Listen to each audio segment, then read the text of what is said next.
Hi everyone. I'm not naked, I have clothes on. I'm settling into my house, which is Department of Education provided.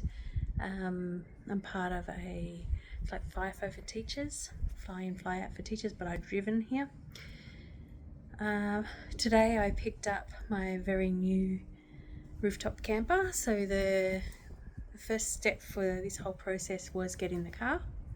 And I've got blue, then I had to get roof racks on, and now I've got the rooftop camper, which is a June one that I got secondhand in Kalgoorlie from some really lovely backpackers who used it a couple of times and then realised they wanted a hard shell. So I think I'll give this one a go, and if I decide that I want a heavier hard shell, then I'll go with that. But it looks pretty good to me, and just need somewhere to sleep that's not on the ground in my swag. So yeah, so that's that.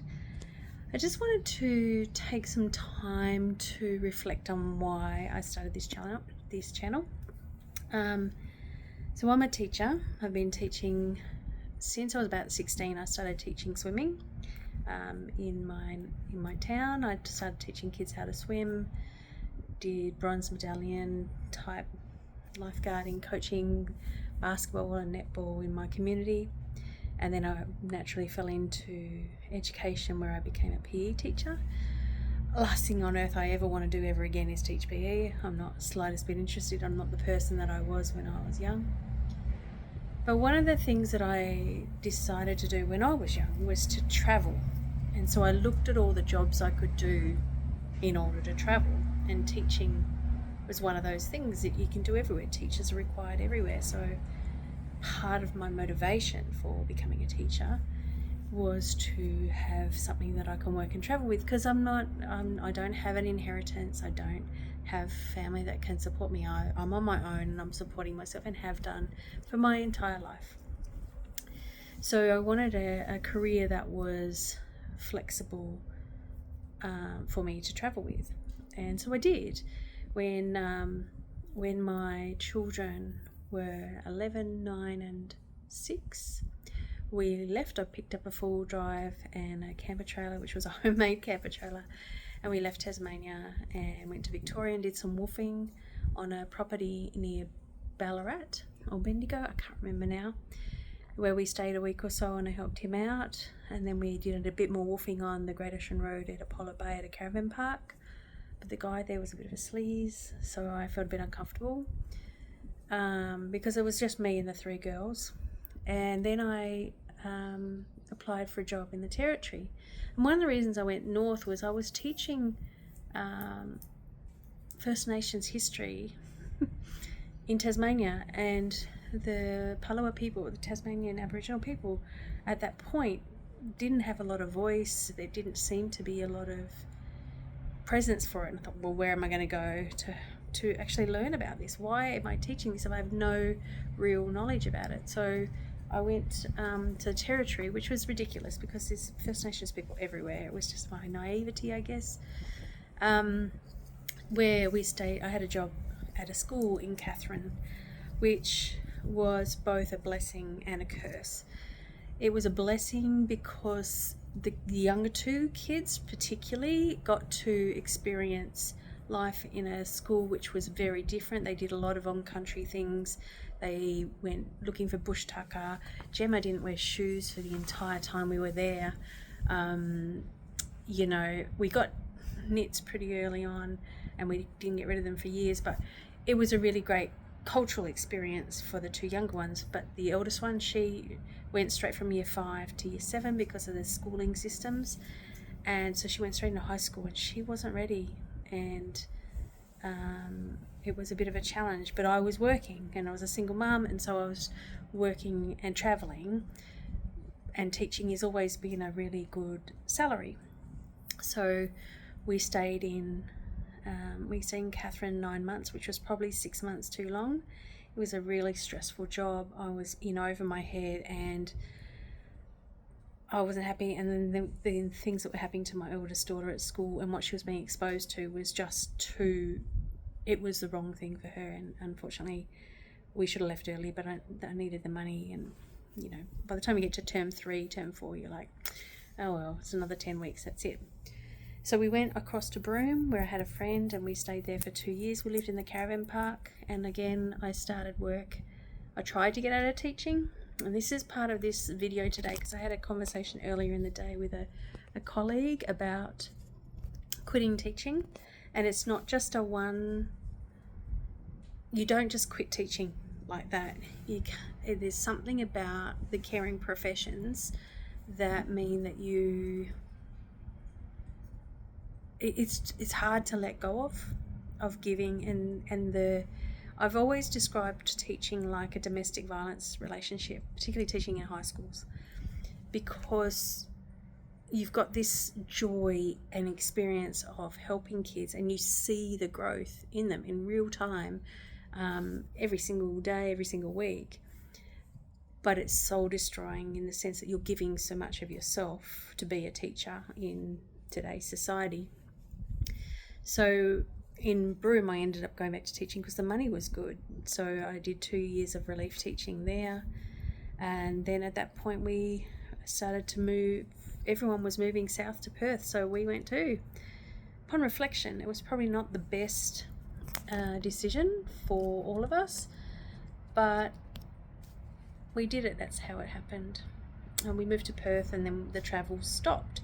So my teaching qualification helped me to travel, 15 years ago when we went around Australia. And now my kids are all grown.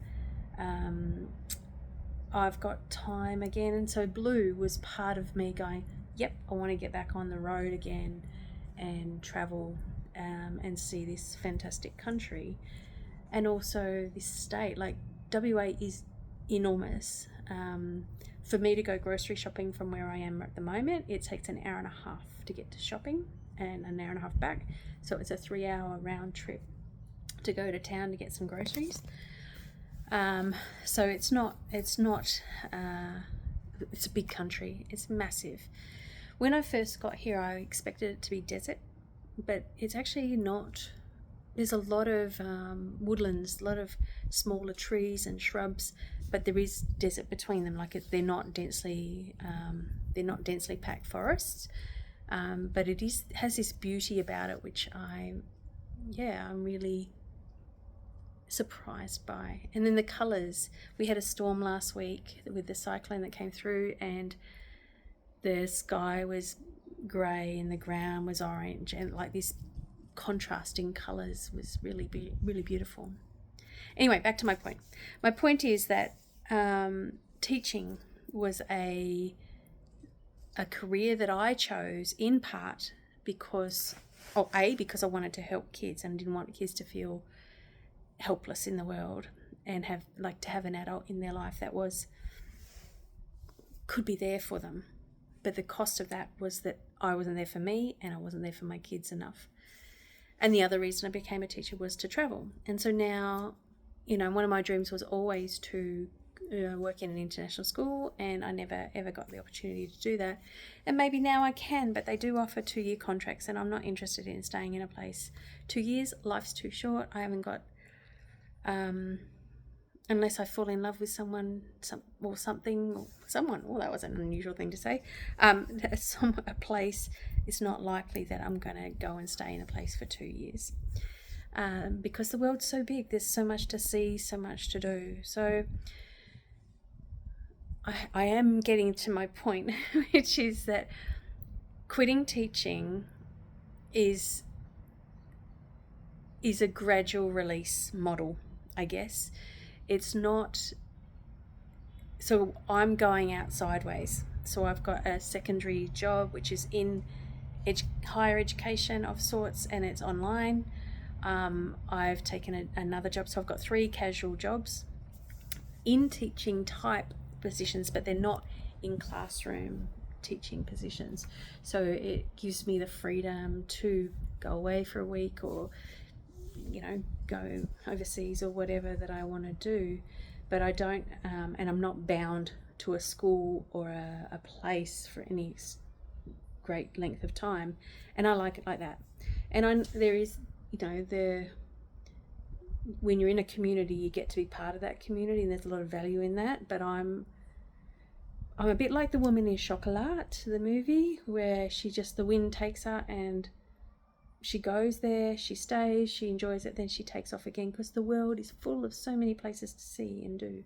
So this is why I move and move and move and move, because I want to see as much as I can. So teaching is a gradual release, so you can't just quit. So there's this in between. So I've effectively retired from my profession, and now I'm just doing casual work within and around the profession. And I think for people, there's a lot of people who've asked me in person, not based on this, because nobody watches my videos anyway, but have asked me how I got out of teaching. And it's you take one little step towards something else that you want. And teaching's got great money, so you do what you have to, because we have to survive in this world. So you take a little step towards it, and another little step, and another little step. And when you're not at school, all those other things you're doing outside of school become your life, and eventually those things take over your profession. And for me, variety is so important. I love having a varied life. I get really bored easily, so I don't stay in one place too long, and I am always moving. I'm always on the road, because life is so short. There's so much to see and do. So for those people out there who are teachers, who are thinking of this lifestyle of getting out of teaching, getting on the road, there are lots and lots of choices. And if you register in a different state, I don't know how it works in other countries, but in Australia, if you register in each state, you can effectively travel around Australia and just pick up casual work as you go. And in rural and remote areas, there's lots and lots of work. They always have shortage of teachers in those places, and even in inner cities, there's still a shortage of teachers across the country. And globally, I think it's quite a profession that's in a bit of a crisis for many reasons, but that's a whole other issue. So I hope you've enjoyed this little deep dive into my journey-ish teaching thing, and also why I'm on the road again. And I'm really loving being mobile, having the car, and being able to just hack up and go somewhere and earn good money while I'm doing it, which then, my first paid for the rooftop tent. It gives me the financial means to be able to continue to work and travel, which is what I've always wanted to do. And so if this is your first video and you've made it to the end of me talking and with clothes on, I'm not naked, thank you for staying this long. If you would like to subscribe, I don't know, do all the things that the algorithm likes. I don't care. This is mostly for me, in many ways, to help other people who might want to make a change in their life and be a bit more connected to earth in a different way. This is not like a living off-grid sort of lifestyle. This is a living everywhere lifestyle, and it's extraordinary fun. So there are flies here, obviously. So thanks for watching, and we'll see you in the next video, where we will be hopefully doing some other activities. Yay!